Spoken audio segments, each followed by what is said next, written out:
Welcome back to Ranking 76, where we review and rank the heroes and villains of the American West. I'm Eric. I'm Matt. And this is, I guess, technically the second episode we're doing on Black Elk, even though not much information was shared in the previous episodes. For those who were wondering, Matt just did a read-through of Black Elk's vision, which, without a lot of context, gets very confusing, but will become kind of clear. Is that vision is a huge part of Black Elk's life, and it was, like I said during that episode, it was pretty difficult to see what to cut because a lot of things end up being called back later in his life. So, Matt, what are you actually know something about this person slightly? What are your first impressions? I know that he was sick at one point and had a very long dream. Because let me tell you, and the fact that he remembered it must mean he is a very smart individual. Yeah, there's a lot of reflection going on. We'll talk about that in quite a bit of detail. I mean, I hope they're all interesting episodes, but I think this one could be interesting in he witnesses a lot. He's born in 1863. I just told Matt this before we turned on the recording. He lives until 1950, which is very modern. Like, we're up to President Truman on the list of presidencies. He sees a lot, and he's in the same band as Crazy Horse and Red Cloud, just as it's starting to pick off. Like, the man sees a lot. I'm assuming, though, based on his dream and just from reading it, I feel like they were telling him to be peaceful. So I don't feel like he's going to get into a lot of fighting, but we'll see. I don't know. All right. Well, let's stop pretending to talk about it. Let's actually talk about it, shall we? Let's get into it. Let's get in. I've been trying to avoid that phrase. Thank you for calling me out on that and my little tics. Actually, I suppose before we do that, I've been showing Matt some pictures. Matt, do you want to just describe what Mr. Elk looks like? You know, it's funny because the pictures that pop up, some of them don't even look like him. One, he looks old, but then in another one, he looks even older. One of the photos, he looks kind of blind, but he looks like your typical, chief. Got the big headdress on in a couple of them. Some of them look very, very old. Can barely see what he looks like. I don't know if that's his brother. But yeah, he looks like an interesting cat. I don't see any bow and arrows or any weapons of any sort. So yeah, okay. Well, Black Elk, born into the Nogales Sioux in the Powder River country in Wyoming in June or July in 1863, according to his mother, though some do dispute that he was actually born in December. But the December date is likely when he converted to Christianity much later in his life. But he is the first cousin to Crazy Horse and reportedly has two sisters, though they honestly aren't brought up much at all. He is the third to use the name Black Elk after his grandfather and his father. So Black Elk is born into a family of bear healers who are considered to be the most powerful in Lakota culture. Think of them as battlefield medics. They would tend to those wounded in battle, and they would come out with a bear claw and other medicines. And since healers and other medicine men were now considered to be a divine calling that was handed down to the next generation, there was little doubt on what Black Elk would be focusing his life on. One of the biographers that I use, his name was Joe Jackson, he reports that while most Native biographers recall Native childhood as a form of peaceful Eden lost over time, Black Elk, he was actually born in the same band as Crazy Horse, who was his cousin, and Red Cloud, and this is all happening during Red Cloud's war. His grandfather was killed when he was an infant, and Black Elk would recall his childhood as, quote, a man might remember a bad dream when everything seemed to be troubled and afraid. He would be warned on the Americans, also known as the Waisichus, that they were some sort of boogeyman, and that they would later take their land and kill the Lakota to extermination. One of his first memories was actually from right after the Fetterman fight when he's maybe 3 or 4 years old. So you do kind of wonder if he remembered it or if he had been told the story so many times he kind of invented that memory for himself. But he remembers riding along on the pony sled with his father, who was severely injured during the Fetterman fight, riding along, and he was being carried like a baby as he and his mother rode on the sled with him. As his father recovered from his injury from the Fetterman fight, a young Black Elk would be allowed to venture away from camp where he would daydream and play. Some of the daydreams were powerful. Sometimes even Black Elk felt like he could hear voices or his mother was singing. Whatever version he got, Black Elk, he became very scared, as you probably would.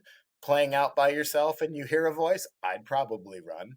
I don't think anyone else thinks. I don't think that's an unnecessary or a bad reaction to it, but he definitely ran away. He would later believe the voices were the spirits that were reaching out to him or putting him to the test for the young boy who didn't know any better. These voices would last from age 4 until he was 9.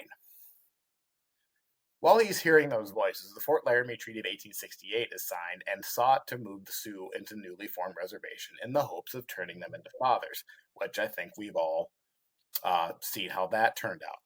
The land was changing. The Transcontinental Railroad was soon completed.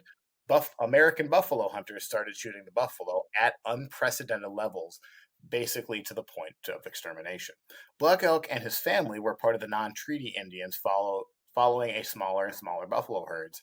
That is until he suddenly became sick. He would report years later, but that in the summer of 1872, near the Big Horn River, Black Elk would begin hearing the voices again, telling him, "It's time. Now they are calling you." The voice was so clear and loud, he assumed someone was talking to him outside the teepee. He gets up and he heads to the entrance of the teepee and discovers that, again, there's no one there. When asked what he was doing, his legs suddenly hurt, and the day continued without further incident. The next morning, the camp leaves and heads west. Black Elk is doing fine until he goes to get a drink of water, where again his legs give out and come in incredible pain. He falls to the ground and is unable to rise. His legs, arm, and face are all swollen. He said that his face felt like it was burning and that his head pounded. His parents would call for a medicine man, but because the sickness happened so quickly, there's really nothing the medicine man can do. He's already kind of slipping in and out of consciousness, and he really isn't able to diagnose what's going on. Black Elk is then put in a sled to ride behind the horse, where he bounced in and out of consciousness for the next several days. It's not clear to anyone if Black Elk will survive. In between consciousness, the young boy would recall a vivid dream of him staring out of a teepee flap where two warriors approached him from the clouds. They thrust a spear to him where the tip flowed with lightning. When the warriors landed, they said that the grandfathers were waiting for them and they needed Black Elk to come with them. He remembered looking back at his parents and starting feeling sad for leaving them. This is where Black Elk believes his vision started. Sounds familiar. I was about to say, this is where Matt started taking over the reading. So Matt actually has a pretty good idea of what's about to happen here. Isn't that, Matt, how does it feel to be in the know? Does it feel good? Yeah, for once. I know what's coming next. This will not be 13 pages of text, so you might be a little bit upset by just. I did summarize this, so again, if anyone is looking after we go through this, I'm going to look more into like the representation and more into the detail than necessarily going over the entire vision itself, because you can tell by what Matt read was definitely Black Elk looking back on it years later in life. And you could tell that he had just done it over in his head ad nauseum to the point where it was probably just memorized. So the two warriors then took Black Elk, and they were flying through the clouds. And Black Elk heard whispers coming from the grandfathers that the grandfathers were waiting, and they could see the messengers pointing him towards a magnificent bay horse. The horse spoke, "Hold me."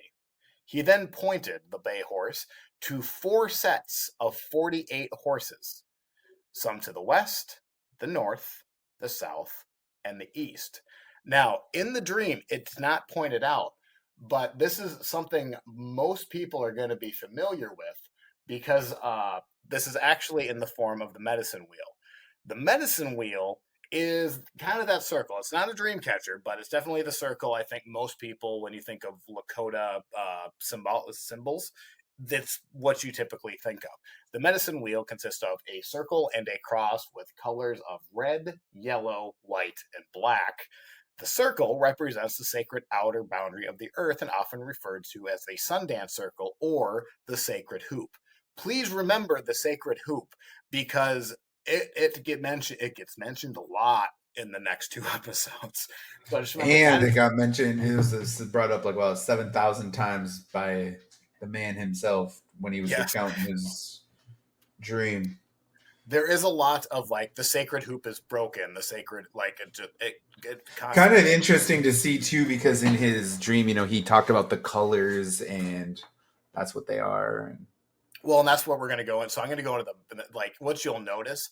The colors of the horses are the colors of the medicine wheel. So sorrel horses are red. There were black horses, white horses, and then a bay horse would be considered yellow. Oh, sorry, the bay horse was his. There were yellow horses there as well. He would have, without saying it a lot, it would have been obvious to him, like the representation of it, that he wouldn't need to say the medicine wheel. But it's nice that somebody has pointed that out for dummies like us, that we can see it. So anyway, the medicine wheel, the outside, it represents the continuous ongoing of life and death. It basically starts at the beginning of life, and by the time it gets to the black, I believe, that's the end of life. So the lines are the cross in the center. The horizontal and the vertical lines represent the sun and man's sacred paths, which cross the two lines indicates the center of the earth where one stands while praying. If there is a feather included, that just means that the medicine wheel belongs to Wakantanka, who is the Great Spirit. I'm not going to necessarily compare him to God because for reasons, but they're kind of on a similar plane. Like you can view them similarly. And then finally, the four directions of the medicine wheel, as they are called upon the medicine wheel, they're often associated with the sacred color of each direction of the messenger. It is a common expression of the color placement on the medicine wheel. It is found in a color placement and varies based on individual tribal customs. So what we are looking at, or I'm showing Matt a picture of the Lakota medicine wheel. There's other bands of like not only the Sioux, but other bands as well use this symbology as well. So anyway, let's get back to the vision. So the white, now again, it is Black Elk, who is talking to a bay horse, and he is surrounded by 48 horses. All of them are lined up in the way of the medicine wheel, four abreast, and then kind of lined up back. So the white horses were to the north, where their manes were flying and their winds were like blizzards. They represented endurance, physical health, and wisdom. The red sorrel horses were to the east, with their eyes were like the morning star, which represented the pure light of the dawn, as well as the understanding that peace would come with it. The yellow orchard buckskin horses to the south represented growth, innocence, and the promise of a renewed life. Black horses to the west were lightning in their manes and thunder in their nostrils. These horses to the west represented difficulty, evil, and possibly destruction of the storm, yet also stood for a kind of physical, spiritual torment that could toughen someone. If you remember back to Crazy Horse's episode, he was a thunder dreamer. And if, like, subtly, and I didn't catch this at the time, all of his visions were coming from the west. He was kind of embracing the storm as it was coming. So it was kind of a double-edged sword. A Thunder Dreamer could be a very powerful ally, or could bring a lot of destruction. With all the horses scattered around Black Elk, he noticed, quote, great clouds of horses in all colored, and that appeared to be the medicine wheel, that went out into infinity. The bay horse neighed, and then millions of these horses answered back. A horse then told Black Elk to make haste, and then took Black Elk to the teepee of a pitch below a rainbow gate. It led him to the home of the six grandfathers who directed all things, and they were waiting for him. Now, each grandfather would give him gifts or advice to this young man. One grandfather showed Black Elk the two roads, the one red and the one black. The red road went north and south, which was the road of life. This is the road we all want to be on. The black road that ran east and west was that of ruin and fear. Now you'll notice going east-west, the west direction, obviously, towards the thunder. Black Elk believed, he was being told he was going to lead his people through 4 generations going down each side of the road, north and south, and then east and west. The final grandfather, whom Black Elk believed recognized him. Years later, a much older Black Elk believed that it was actually himself talking to Black Elk as a young boy. The grandfather said, quote, "My boy, have courage, for my power shall be yours, and you shall need it. For your nation on earth will cause great trouble. Come." So wait, so in the when he was explaining his dream, the one I read, he did talk about, the old man de-aged into him. Do you think he just added that years later? Because that's what he assumed? That's really tough to tell. I think you read the vision, like you read the dream or the vision. That is coming from someone who's not making that up on the fly to me. Like he had probably overthought, like had been thinking of this vision since the time. So I think this is going to be a cop out answer. It can be both, whether he recognized it right away or the hundreds of times this went back through his head that he believed it was him, and especially he now like by the time he's telling the story, it's the 1930s is when this is getting written down. He is obviously an old man. I think in the back of his head, he's thinking like, yes, I think this one could have been me. Right, like maybe, and also like after years of probably telling a bunch of people the same story, yeah, it was me. Yeah, yeah, it Yeah, was definitely me. It was definitely me there. I remember it exactly like that. Dreams, are finicky. right. Well, the Black Elk claims he only told the story 3 times. Oh, really? Yes, Interesting. And then also, I want to point out too, because the Red Road, uh, but they in his dream they also said he would travel on both. yes, yep, So I mean, there's gonna be hard times, basically. yes. He was going to lead he was going to lead 4 generations of people down both sides of the road. Right. Okay. He's going to walk uphill 15 miles in the snow both ways. The sixth grandfather, the one that Black Elk believes is him in elderly form, took a young Black Elk to Harney Peak, which was the highest point in the Black Hills and the center of the Sioux world, which does not come up at all during the dream. But when he talks about going to the highest point, that's who he's talking about. It is an actual location in the Black Hills of Harney Peak. The grandfather and the Sioux had climbed Harney Peak 4 times. Each ascent would be more difficult than the other, which he does talk about in his dream. The first ascent was very easy and green, and everyone was happy. The second was steeper, and his people changed into animals of the world, which filled everyone in fear. The third was excruciating, where each creature went off alone in a different direction, and each followed his own small complete vision. The sacred hoop, the unity that glued the Lakota together, was broken. The fourth ascent was the hardest. The buffalo would disappear, and Black Elk watched a man painted in red rolling a spear walked into the sight. He rolled onto the ground, and he turned into a buffalo. He rolled again, and he turned into an herb that bloomed into 4 colors.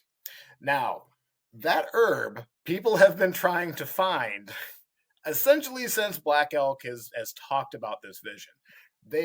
Michael Steltenkamp found that there are 2 different versions of, or 2 different possibilities, neither of which he's not too confident on.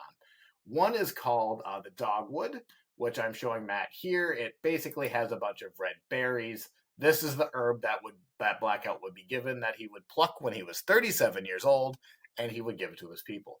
The other, and I'll also post these in the show notes too, so you can kind of see what I'm picking up. It's just the wiki page, so and I have no idea the sourcing on a wiki page on an herb, so I don't know. Maybe it's completely wrong. Somebody else will definitely going to know more about this than I will. The other is called a red hood, or sorry, a red rose and dogwood, which looks similar to this, which I believe most people think this is the herb that Black Elk had been given in his dream. Yeah, because you can see what like red, green, white. Yep. Somehow, like Maybe if it was fall, maybe it started to turn a little bit yellow. it looks like it reminds me of like I know it's like a sea orchid, but like whatever like waves in the ocean, like the little I don't know the thing that just sits there. I don't I, know. yeah, I know what you're talking about. I know what you're talking about.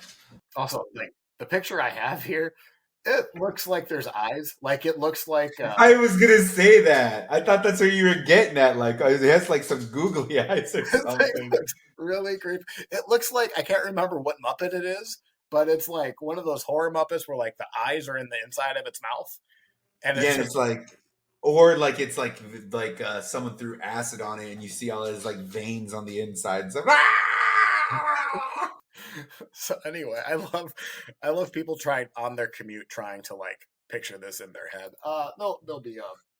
There'll be a picture of it. From what I can tell, and this is me strictly reading off of the wiki page, its uses are to use for a waterway bank erosion protection and restoration in the United States, and it can be used to treat colds and to also slow bleeding. So there's that. There's the dogwood. Black elk was then to take this herb and drop it to the earth where it landed, and it could be take root, blossom, and then turn into the tree of life that embodied the heart and the health of his people. The tree of life would then rejuvenate the dying earth and save his people. As long as the sacred tree lived, even just the roots, there was still hope, no matter how terrible things might become. Black Elk would later reflect, quote, I saw the sacred hoop of my people was one of many hoops that was in one circle. For the Sioux to survive, almost survive, even with the hated Waisichu, all must take their appointed place at the great medicine wheel. He then returned to his family, where Black Elk woke up after 12 days, which I'm sure was just a pretty big shock. Going into the detail of his vision, as Matt said, that checks out. It's a long vision. There's a lot more detail. I do really hope people go back. If you did skip that episode, go back and listen to it because I think adding in that context really it really adds into it. So I mean, especially now since we kind of started talking about it, and then now that he's having the dream, quote unquote, in this episode, he can freaking you can see. Oh, here's his dream. Oh, now back to the episode. yeah. After waking up, it took weeks for Black Elk to tell his vision to anyone. He ran it through his mind again and again, but he felt like he couldn't describe the vision to anyone the way that he should. He even kind of thought that people might think he was crazy. Remember, he's only 9 years old. While Black Elk deals with his vision, his home starts to come down the inevitable road to the Battle of Little Bighorn. Custer, at this point, had just come out of the plains and had his attack on the Washita that sparked outrage on the plains. President Grant's peace policy takes hold, and Sitting Bull and Crazy Horse gain influence over the non-treaty Indians, and Red Cloud presided over the reservations. Black Elk and Crazy Horse, first cousins by blood, were never close, but Crazy Horse soon takes notice and appears to take Black Elk under his wing, something that would be, well, very exciting for the soon to be teenage boy. Crazy Horse picked a turbulent time to turn into a mentor because it's now 1874 and George Custer just entered the Black Hills and found gold while the U.S. was in a deep economic depression, and everyone was ready for any immediate action to take hold to get it out of it.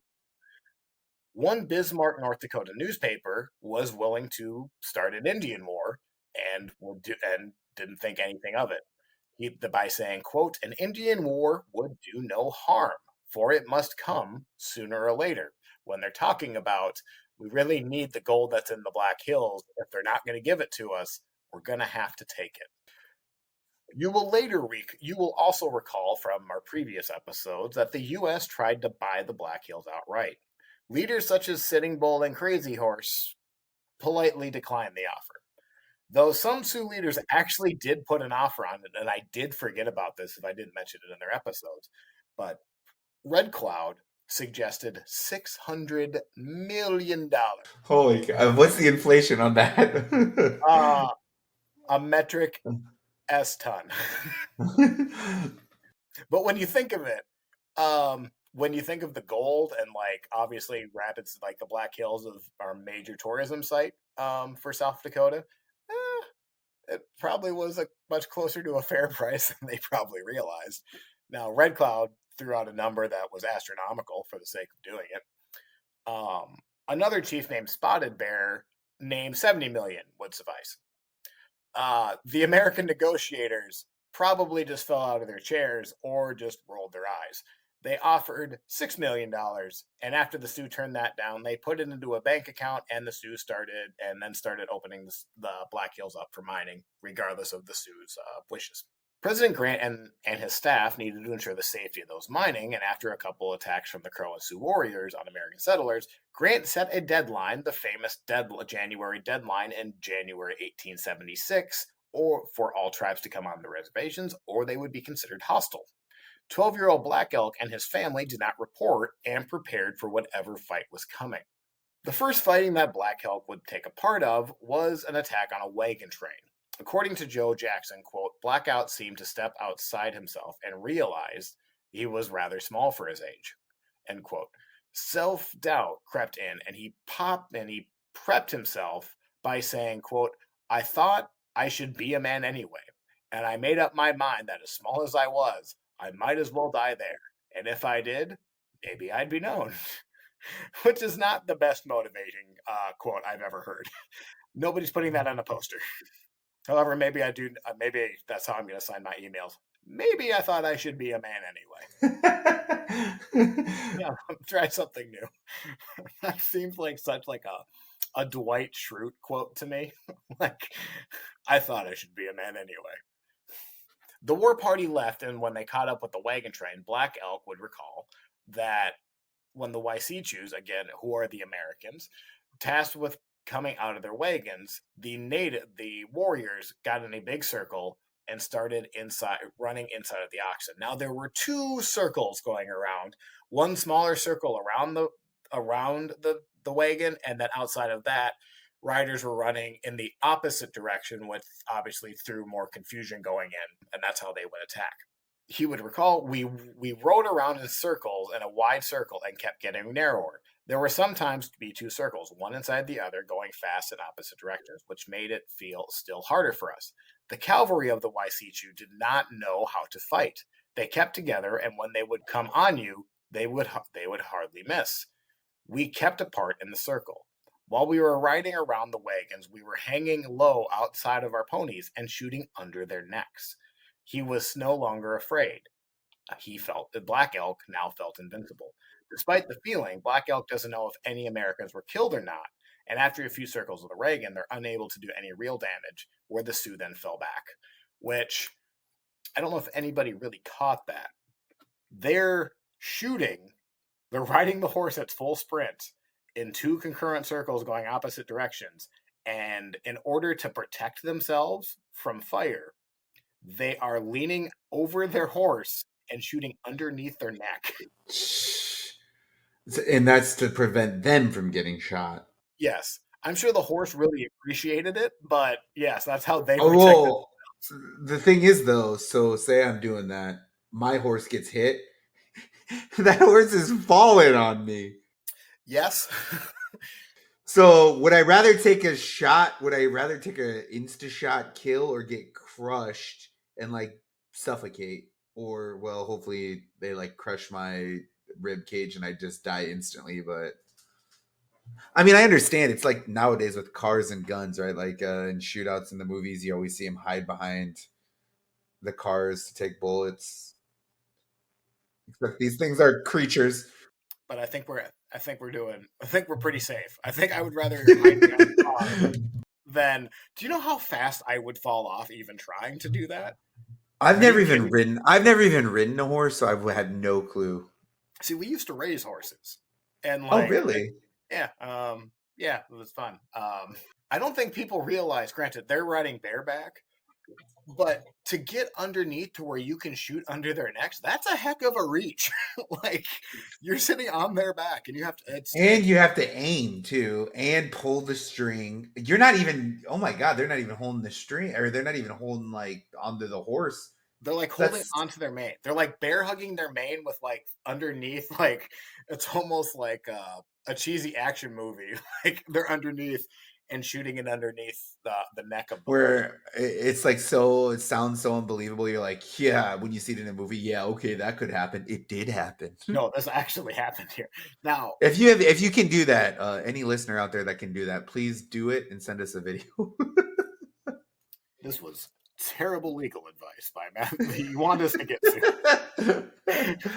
Why? Hey, you're an adult. You can make your own decisions. I just asked for a request. We promise if any viewers get severely injured or any listeners get severely injured doing this, we'll come up with a better story for you because listening to two morons on a web podcast, they told me to do it. Like, we'll come up with a better story for you. So anyway, there wasn't like Black Elk didn't know if he doubts he killed anyone. Doesn't sound like there was much damage at all. They ended up falling back.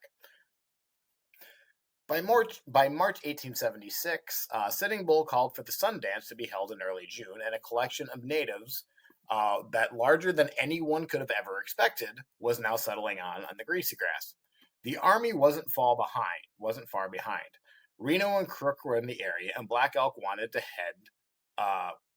head with his cousin Crazy Horse to fight Crook, but he was told to hold back. If you remember that in Crazy Horse's episode, there was actually a fight just before Little Bighorn where Crazy Horse circled the warriors and then went out. It looked like Crazy Horse was going to defeat Crook, but Crazy Horse had to fall back when he ran out of ammo. Were they in a were they in like a valley? Was that the one where they were Yeah, a lot of them are kind of on ridges, but yes, the natives had the high ground I over was gonna Crook. say I vaguely remember that one. I mean, it really looked like Crook was done. Like I think everyone. Oh, that's right. And then they had like used everything. Yes, it fought. They fought all afternoon, and this is like 3 or 4 days before Little Bighorn. It's also unclear if Custer knew about it. I'm assuming he did. Over the next couple of days, there's a weary feeling that fell on the entire camp. Scouts had seen Custer's advance scout and feared an attack at any time. On January 25th, Black Elk would wake up early to take the horses out, but his father told him to keep the horses nearby at all times, just in case there was an attack. His father was right, but not right away. It was about 3 p.m. when Custer heard reports that the natives were on the run. Did he make his decision to split his men into three and then brought the fight to Native Americans. Black Elk is told to then go gather the horses as soon as they see the troops. When his father ran up to him and told him to catch his brother who had left the fight but had forgotten his gun. Black Elk recalled, quote, "My father came running and I said, 'Your brother is gone to the Hunkpampas without his gun. Catch him and give it to him and come right back to me.' He had my 6-shooter too. I took my guns and jumped on my pony and caught my brother. I could see a big dust rising just beyond the Hunkpapa camp, and all the Hunkpapas were running around and yelling, and many were running wet from the river. Then out of the dust came the soldiers on their big horses. My brother took his gun and yelled for me to go back," end quote.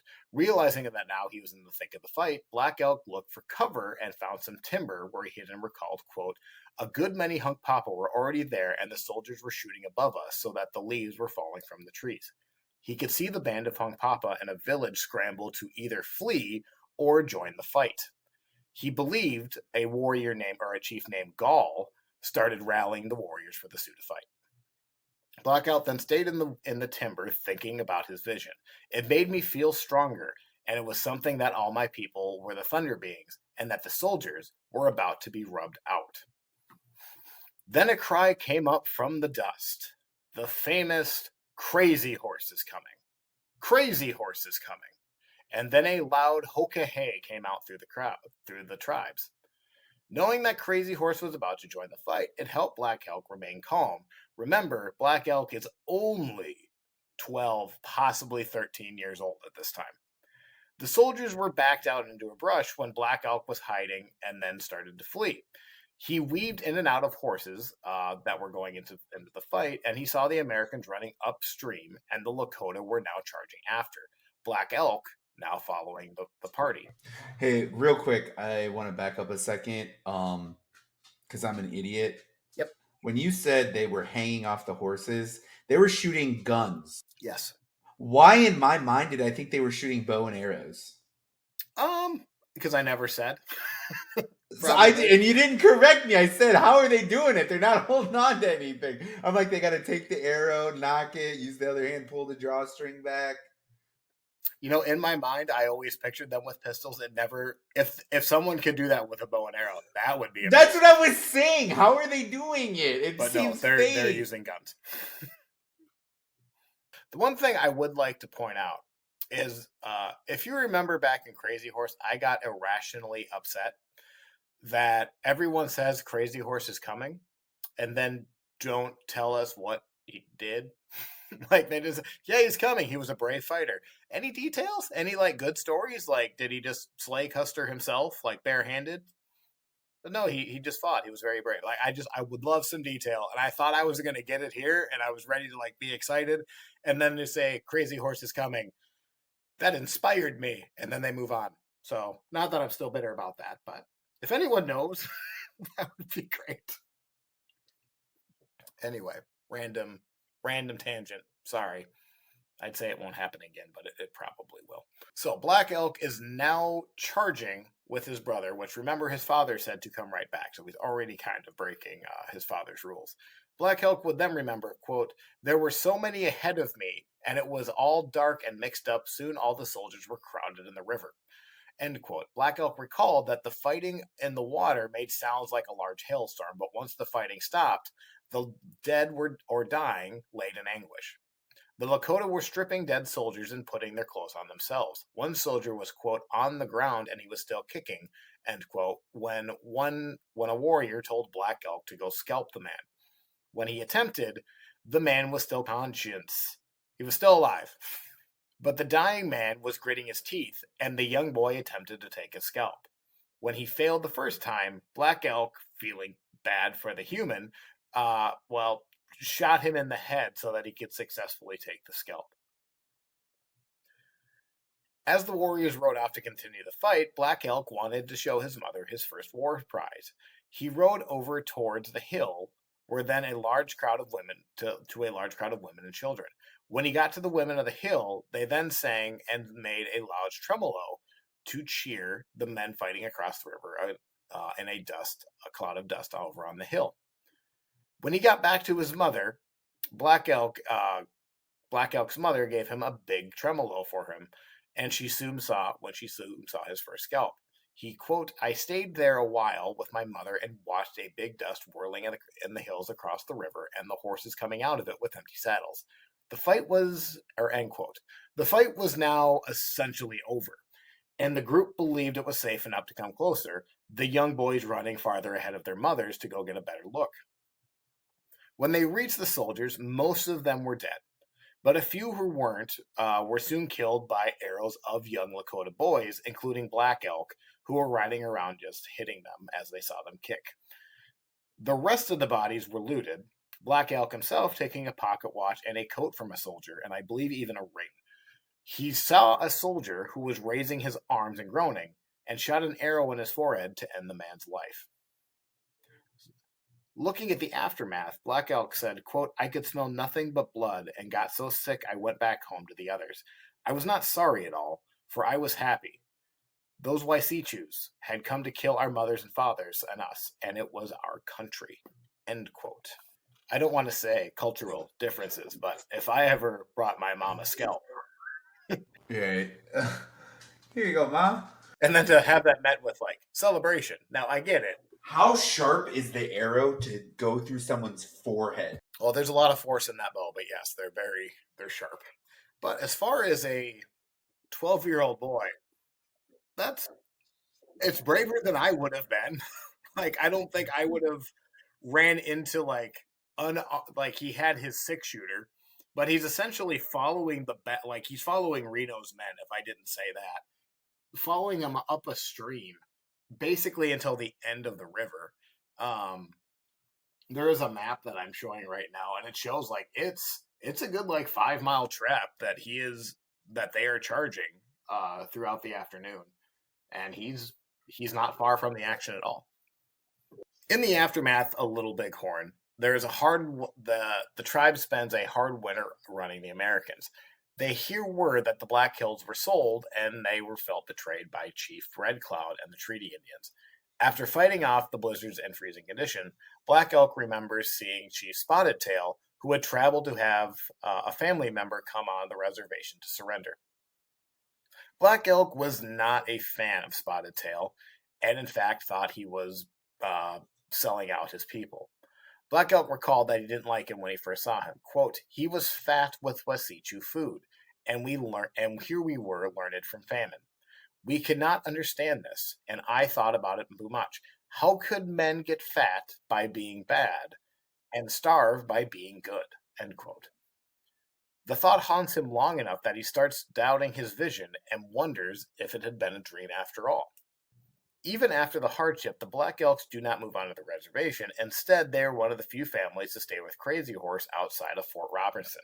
Since they were family, Black Elk had a lot of insight on Crazy Horse's final days. While he has always been a recluse, he's now talking and taking it to the next level. Crazy Horse himself being a recluse. Crazy Horse was more somber, even defeated. There was a sense of fatality in his tone. One night, the Lakota shirt wearer said that he would leave the hopes of finding a, that he was leaving in the hopes of finding a vision where the spirits entered and they would return.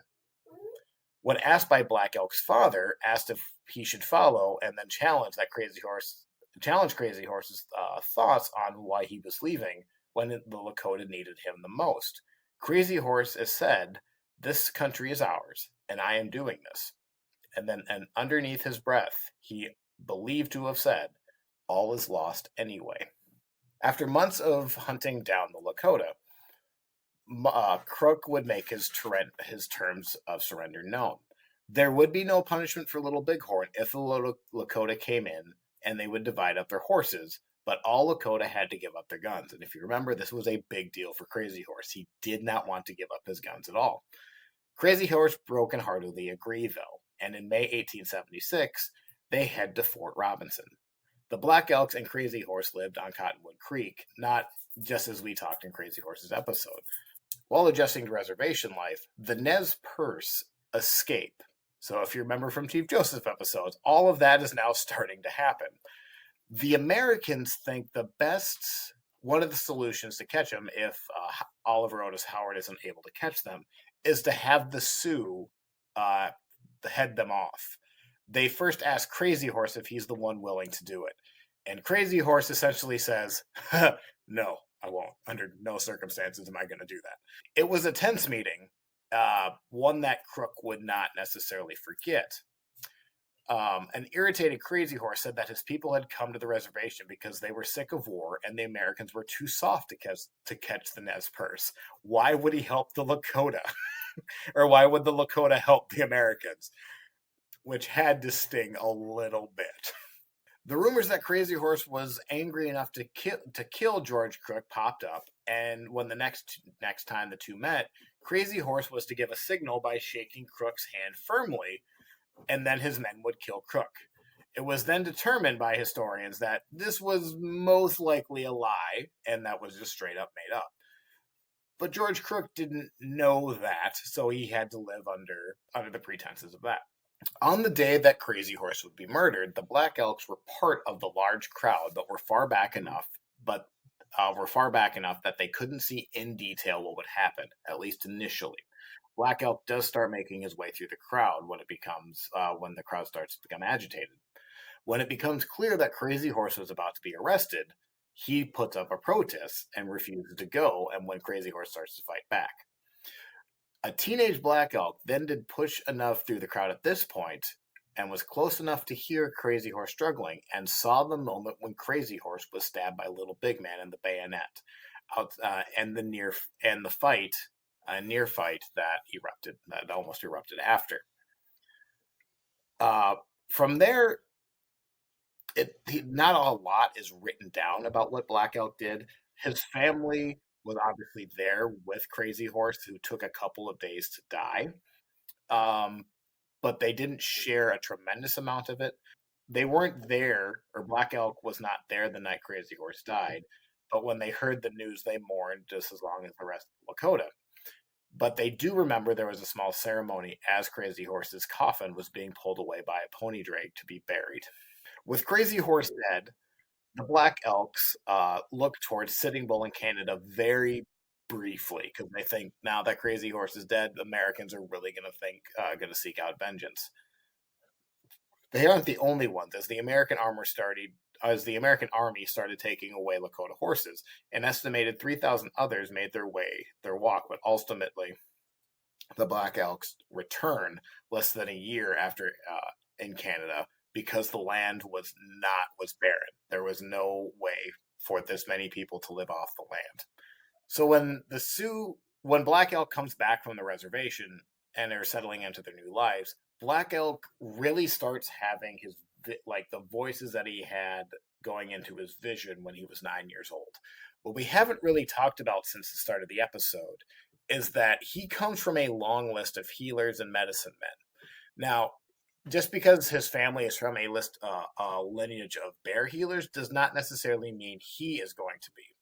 But what is clear, he's had a couple years to reflect his vision, and now he's starting to piece things together that maybe the first generation of the North and the South Road, that maybe they're starting to come to that. And in order for that to be true, for him to eventually save his people, he needs to do something about it, or he needs to come out public about that. A way for that to happen is something that comes in through the horse dance. The horse dance essentially is a very interpretive ceremony. So what Black Elk is going to do, he's going to find a man who is going to basically bring his vision to life. So it will depend on whatever vision that this person who wants to go through the horse dance. You have to have had a legitimate vision, and somebody has to agree to bring it to life for you, or to hold the ceremony for you. So Crazy Horse sits down with an elder, and he tells him of his vision in great detail. I believe this is the second time he has ever told his vision. Once to his father, but not nearly in this amount of detail. So, according to Joe Jackson, the horse dance would come with expectations very similar to a blockbuster movie. Black Elk would teach the elder the song that he heard in his vision, and Matt did a wonderful rendition when he was reading it himself. He would teach him all of the songs, he would go into the minute details, and they would bring it back. Outside, Black Elk's parents gathered 16 horses plus a bay horse for Black Elk, the same that he had ridden in his vision. Then they gathered 4 virgin women who were given gifts for those who were ill to bring to Black Elk in hopes of healing them. They then also had to recruit 6 grandfathers. They kind of get everything set up. They tell Black Elk he needs to fast for 4 days, which sounds absolutely horrible. That means no water or food, correct? No water, no food. And Black Elk would talk about how the first day wasn't too bad. The second day, he basically got real hangry. The third day, he basically slept most of the day. And the fourth, he was just very weak. But on this 4th day, that's when they're going to do the dance. The morning of the ceremony, messengers were sent out, and they were telling people around the camp all day to come to Black Elk's lodge. The women were gathered, the grandfathers, and 16 horses faced the teepee. Black Elk was painted entirely red with black lightning around his limbs, similar to that in his vision. He was then given a black mask and a single eagle feather to wear. Black Elk stayed in his teepee alone and fasted all day. But off in the distance in the west, their storm clouds had gathered. It was evening, and the tension was building. The riders sang song from Black Elk's vision. The grandfathers drew the medicine wheel on the ground inside the teepee, and then Black Elk emerged. Black Elk and the 4 women entered the teepee to confront the grandfathers. The 4 girls lifted their hands. Black Elk carried a red painted stick, which represented the sacred arrow or the spear that was given to him by the 6th grandfather in his vision. A ritual dance was performed, and then they left their teepee. The grandfathers sang the sacred songs, and the girls performed on the drums. Black Elk mounted his bay horse, and everyone faced towards the thunderstorm that was now coming. The village watched and began to sing to the participants, and everyone looked towards the thunderstorm, which was now coming closer and closer, even with some hail. And then silence fell. Black Elk did something that was not planned. He held out his hand and cried 4 times. The storm flashed, lightning. The birds above rode and started dancing in a circle and flew away from the storm. Villagers ran to tie down their teepee. Black Elk cried to the storm, I, myself, made them fear. I, myself, made them fear. Like an omen, the storm stopped just short of the village. They received a light sprinkling and a cool breeze. The 16 riders of the horse continued riding in a circle until finally the entire camp was dancing again, singing Black Elk's words. Black Elk, who had feared the thunder, now said it now felt like family. Interesting. He got over it. Which is pretty awesome for him. He's basically saying he stopped the storm from coming. He held out his hand, said, I myself made them fear. And not today. I'm out. Right? Yeah. Which, if it happened, and we can all be skeptical here, that's okay. If that happened, that's pretty awesome. Like, that is Mother Nature being like, you know what? You can have this one. Go ahead. So, outside of that, you're looking at, if you take it as Joe Jackson's like movie comparison, Black Elk did well. He held off a storm. He had performed his ritual. He had made his vision come to life. He is now basically the gods are ready for him to be a healer, or like they're more accepting. He's not quite there yet. He's going to starting his training, if that makes any sense. But he's now kind of has a better career path than he's had before. And I think with that for today, we have covered a lot. Like a lot. So I think that's going to be it for the first part. The second part, we still have 75% of his life yet.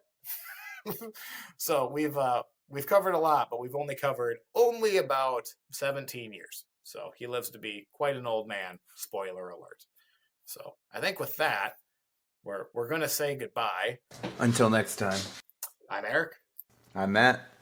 Bye!